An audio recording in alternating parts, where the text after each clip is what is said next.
بسم اللہ الرحمن الرحیم۔ السلام علیکم۔ میں میکے آئی ہوئی تھی جب اچانک ایک دعوت کا بلاوا آ گیا۔ سب بہنوں نے کہا کہ تم بھی ساتھ چلو۔ یہ سن کر میں نے ان سے کہا کہ میں گھر سے کوئی اچھا سوٹ نہیں لائی، اس لیے میں تو نہیں جا رہی۔ یہ سن کر بابی نے کہا پاس ہی تو تمہارا گھر ہے، اپنے بیٹے کو گھر بھیج دو، وہ تمہارا سوٹ لے آئے گا۔ یہ سن کر سب ساتھ چلنے کے لیے اصرار کرنے لگے، اس لیے میں نے بھی حامی بھر لی اور بیٹے کو گھر بھیجا کہ جاؤ اور گھر سے میرا سوٹ لے آؤ۔ میں نے اسے کہا کہ جاؤ اور گھر سے میرا کوئی سوٹ لے آؤ۔ تھوڑی دیر بعد بیٹا ہانپتا کامتا آیا اور کہنے لگا ابو باورچی خانے میں چائے بنا رہے تھے، اس لیے میں خود ہی کمرے سے آپ کا یہ سوٹ اٹھا لایا۔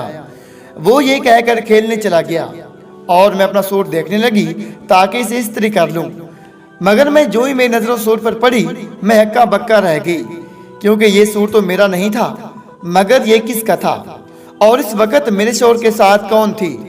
یہ خیال آتے ہی میں نے بھی چھوٹی بیٹی کا ہاتھ پکڑا اور فوراً اپنے گھر پہنچ گئی، مگر میں جو ہی اپنے کمرے میں پہنچی میں ہکا بکا رہ گئی، کیونکہ میرے باتھ روم سے ایک لڑکی، میرا نام سائمہ ہے اور میں ایک ہاؤس وائف ہوں، میرے 3 بچے ہیں اور آج سے 8 سال پہلے میری شادی محمد علی سے ہوئی تھی۔ میرے شوہر علی کا اس دنیا میں کوئی نہیں تھا، کیونکہ اس کا باپ مر چکا تھا، جبکہ باپ کے مرنے کے بعد نانی نے اس کی ماں کی دوسری شادی کر دی اور علی کو اپنے پاس سے رکھ لیا۔ جب تک نانی زندہ رہی میرا شوہر اچھی زندگی گزارتا رہا، مگر نانی کے مرتے ہی ممانی نے آنکھیں دکھانا شروع کر دی، مگر اب میرا شوہر FA کر چکا تھا اور اب وہ اس قابل تھا کہ کہیں بھی اکیلا رہ سکتا تھا۔ یوں میرا شوہر اپنی نئی دنیا تلاش کرنے نکل پڑا اور میرے ابا سے ٹکرا گیا۔ میرے ابا کی کپڑے کی 3 دکانیں تھیں، ایک دکان کو میرا اکلوتا بھائی سنبھالتا تھا، جبکہ دوسری دکان پر ابا خود بیٹھتے تھے۔ تیسری دکان کے لیے ابا نے 2 ملازم رکھے ہوئے تھے، مگر دونوں بڑے نکمے تھے، سارا دن ٹانگ پر ٹانگ رکھے موبائل پر یوٹیوب کی ویڈیوز دیکھتے رہتے تھے اور گاہک واپس لوٹ جاتے۔ ایسے میں ابا کو علی مل گیا، جسے ان دنوں کسی بھی کام کی ضرورت تھی۔ ابا نے اسے دکان سنبھالنے کی بات کی تو میرا شوہر راضی ہو گیا اور ابا کی دکان سنبھال لی۔ میرا شوہر محنت سے جی نہیں چراتا تھا اور اب تو ویسے بھی اسے پیسوں اور ٹھکانوں کی ضرورت تھی، اس لیے میرے شوہر نے جان لڑائی اور دکان چل نکلی۔ میرا شوہر نانی کے گھر سے نکلنے کے بعد ایک دوست کے فلیٹ میں ہی رہتا تھا، مگر اسے کرایہ دینا پڑتا تھا، اس لیے میرے شوہر نے ابا سے بات کی اور ان سے کہا کہ مجھے دکان پر رہنے کی اجازت دے دیں، کیونکہ میرا کوئی ٹھکانہ نہیں تھا۔ یہ سن کر ابا مان گئے، کیونکہ علی اس کی دکان کو اچھی طرح سنبھال رہا تھا۔ یوں 1 مہینے تک میرا شوہر دکان پر بھی رہا اور جب اس نے ابا کا اعتبار جیت لیا تو ابا اسے گھر لے آئے اور بیٹھک کے کمرہ اسے رہنے کے لیے دے دیا۔ پھر تو وہ ہمارے گھر کا فرد بن گیا اور یہیں رہنے لگا اور ہمارے گھر سے کھانے لگا۔ پھر علی نے 2 سال تک خوب محنت کی اور اس کی دکان ابا اور بھائی کی دکان سے بھی زیادہ چلنے لگی۔ ابا نے جب دیکھا کہ واقعی لڑکے میں دم تھا تو اس نے ہمارے محلے میں علی کو ایک گھر خرید کر دے دیا۔ کچھ پیسے میرے شوہر نے جمع کر رکھے تھے، جبکہ کچھ پیسے میرے ابا نے دے دیے اور یوں علی کا اپنا گھر ہو گیا، جس میں وہ اپنی مرضی سے رہنے لگا۔ پھر وقت گزرتا گیا، 1 سال کے اندر ہی اندر میرے شوہر نے بقایا پیسے دے کر گھر اپنے نام کروا لیا۔ یہ دیکھ کر ابا نے علی سے کہا دیکھو لڑکے، اب تمہارا گھر بھی ہو گیا ہے اور تم اچھے کمانے لگے ہو، میری مانو تو اب شادی بھی کر لو تاکہ گھر کے ساتھ ساتھ گھر والی بھی آ جائے۔ اور یہ سن کر علی کہنے لگا یہ تو آپ کی شرافت تھی کہ ایک اجنبی پر بھروسہ کر لیا، اسے کام بھی دیا اور رہنے کے لیے گھر بھی دلا دیا، مگر اب ایسا کون ہے جو مجھ اجنبی کو اپنی بیٹی دے گا۔ یہ سن کر ابو کو اس پر بڑا ترس آیا اور وہ کہنے لگا ویسے تو یہ بات کہتے ہوئے مجھے شرم آ رہی ہے، لیکن تمہارے اچھے کے لیے کہہ رہا ہوں کہ تم چاہو تو میں تمہیں اپنا داماد بنا سکتا ہوں۔ یہ سن کر میرا شوہر سکتے میں آ گیا، کیونکہ وہ میرے ابا کا اشارہ سمجھ چکا تھا۔ علی نے ابا کی بات سن کر کہا یہ میرے لیے اعزاز کی بات ہے اور میرے لیے اس سے زیادہ کیا خوش قسمت ہوگی کہ مجھے آپ جیسا باپ مل جائے۔ اور علی نے اپنی رضامندی ظاہر کر دی اور جو ابا نے امی سے بات کی اور امی میرے پاس آ گئی اور مجھے اس کے بارے میں بتانے لگی کہ علی بہت سمجھدار اور محنتی لڑکا تھا اور اس کا کوئی خاندان بھی نہیں تھا، اس لیے ساس نندوں کا جھنجھٹ ہی نہیں۔ یہ سن کر میں نے منہ بنا لیا، کیونکہ میں نے بھی شادی کے بارے میں سوچا ہی نہیں تھا، اور ویسے بھی علی بڑا سیدھا سادہ لڑکا تھا۔ چونکہ میں نے اسے دیکھا ہوا تھا، اس لیے میں نے والدین کے کہنے پر شادی کے لیے حامی بھر لی اور شادی کر کے علی کے گھر آ گئی۔ اور شادی کے بعد مجھے احساس ہوا کہ یہ لڑکا اتنا بھی سیدھا سادہ نہیں تھا۔ ویسے تو بیر سے بڑا خاموش بنتا تھا، مگر باتوں پر اتر آتا تو بڑے بڑوں کو مات دے دیتا تھا۔ لیکن سچ تو یہ تھا کہ میرے باپ کی عزت کرتا تھا، اس لیے مجھ سے کچھ دب کر رہتا تھا۔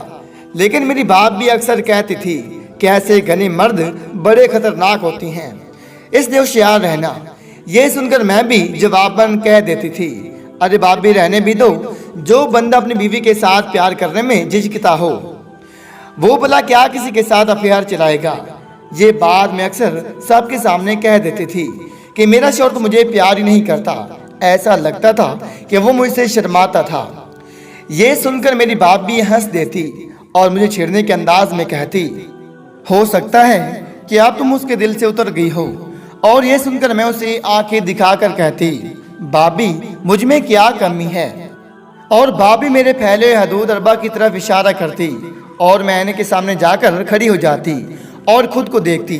بابی سچ ہی کہتی تھی، کیونکہ دوسرے بچے کی پیدائش کے بعد میں بہت موٹی ہو گئی تھی، جبکہ میرا شوہر ویسے کا ویسا ہینڈسم تھا، بلکہ زندگی میں آسانیاں آ جانے کے بعد تو وہ اور زیادہ پرکوشش ہو گیا تھا، اور میں ایسے میں اپنے شوہر سے عمر میں بڑی لگتی تھی۔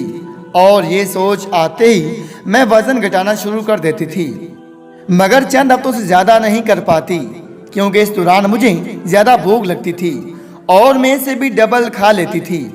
ویسے بھی گھر میں کھانے پینے کی آزادی تھی، کیونکہ سسرال والے تھے نہیں اور شوہر کسی چیز سے منع نہیں کرتا تھا، اور میں ایسے میں کھل کر کھاتی تھی۔ اور آج ایسی حالت ہو گئی تھی کہ دیکھنے والے میری تعریف کی بجائے میرے شوہر کی تعریف کر دیتے تھے، اس لیے میں موٹاپا تو کم نہیں کر پائی، مگر اپنے شوہر پر مکمل آنکھ رکھتی تھی، کیونکہ میرے ابا کی کپڑے کی دکانیں تھیں جہاں ہر وقت عورتوں کا رش لگا رہتا تھا۔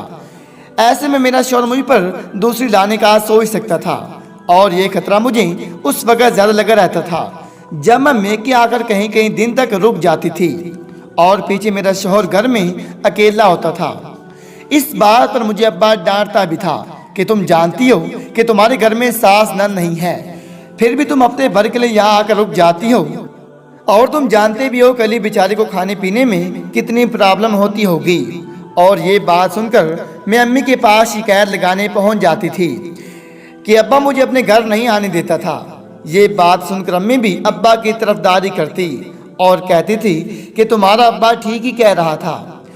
اپنی بھابھی کو دیکھ کر وہ بیچاری 1 مہینے بعد میکے جاتی تھی اور تم ہر دوسرے تیسرے دن آ جاتی ہو، اور وہ بھی رہنے کے لیے، اور پھر ہفتہ ہفتہ یہیں رک جاتی ہو۔ یہ سن کر میں غصہ کر جاتی اور گھر والوں کو دھمکی دے کر جاتی تھی کہ اب آپ کے گھر نہیں آؤں گی، اور پھر 2 دن بعد ہی غصہ اتر جاتا تھا اور میں پھر سے میکے آ جاتی۔ چونکہ علی بھی مجھے منع نہیں کرتا تھا، کیونکہ اسے کھانا پکانا آتا تھا، اس لیے وہ بھی مجھے جانے دیتا تھا۔ لیکن پھر ایک دن ایسی بات ہوگی جس نے مجھے ہلا کر رکھ دیا، اور مجھے پکا یقین ہو گیا کہ اس لیے تو علی مجھے روز روز میکے جانے دیتا تھا، کیونکہ وہ میرے پیچھے کسی نہ کسی لڑکی کو بلا لیتا۔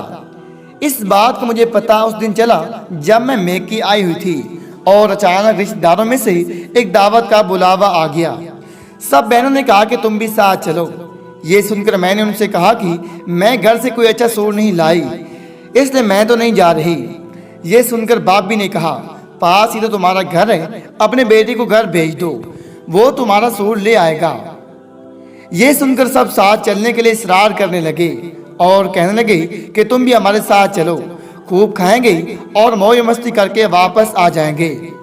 اب مزیدار کھانوں کا نام سن کر میرے منہ میں پانی آ گیا، اس لیے میں نے حامی بھر لی اور بیٹے کو گھر بھیجا کہ جاؤ اور گھر سے میرا سوٹ لے آؤ۔ یہ سن کر وہ کہنے لگا کہ امی آپ کا کون سا سوٹ لانا ہے؟ یہ سن کر میں سوچنے لگی کہ کون سا سوٹ پہن کر جاؤں۔ تبھی مجھے اپنا جامنی فراق یاد آ گیا جو مجھ پر بہت سوٹ کرتا تھا، اور وہ میں نے 2 دن پہلے ہی پریس کر کے رکھا تھا۔ اس لیے میں نے اپنے بیٹے سے کہا کہ باتھ روم کے باہر جو الماری تھی اس کے ساتھ میرا جو سوٹ ٹنگا ہوگا وہی جلدی سے لے کر آ جانا۔ یہ کہہ کر میں تیار ہونے چل دی۔ تھوڑی دیر بعد میرا بیٹا ہانپتا کانپتا آیا تو کہنے لگا امی گھر کا دروازہ کھلا تھا اور ابو باورچی خانے میں چائے بنا رہے تھے، اس لیے میں خود ہی کمرے میں گیا اور آپ کا یہ سوٹ اٹھا لایا۔ وہ یہ کہہ کر کھیلنے چلا گیا اور میں اپنا سوٹ دیکھنے لگی تاکہ اسے استری کر لوں، مگر جو ہی میری نظر اس سوٹ پر پڑی میں اکا بکا رہ گئی، کیونکہ یہ سوٹ تو میرا تھا ہی نہیں۔ مگر یہ کس کا تھا اور یہ میرے گھر میں کیا کر رہا تھا؟ اچانک مجھے خیال آیا، اس وقت میرے شوہر کے ساتھ کون تھی؟ اس خیال کے آتے ہی میرے تن بدن میں آگ لگ گئی۔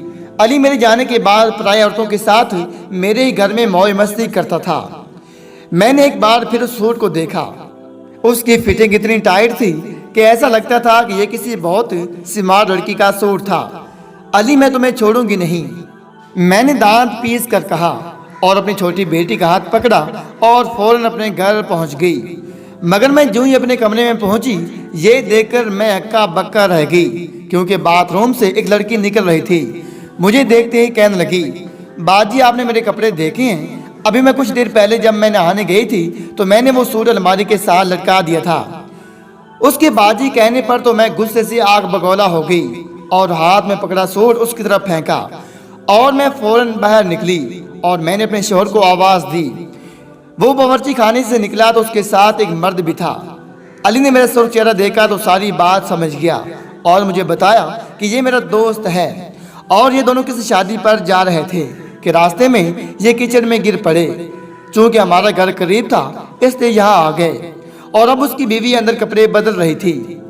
یہ سن کر میں پرسکون ہو گئی اور وہ لڑکی اور اس کا شوہر چینج کر کے واپس چلے گئے، جبکہ میں دعوت پر نہیں گئی اور دل میں سوچ لیا کہ اب روز روز میکے نہیں جاؤں گی۔ دوستوں اکثر آنکھوں دیکھا بھی سچ نہیں ہوتا، اس لیے اس کے بارے میں کچھ بھی کہنے سے پہلے تحقیق کر لینی چاہیے، کیونکہ چھوٹی چھوٹی غلط فہمیوں سے گھر اجڑ جاتے ہیں۔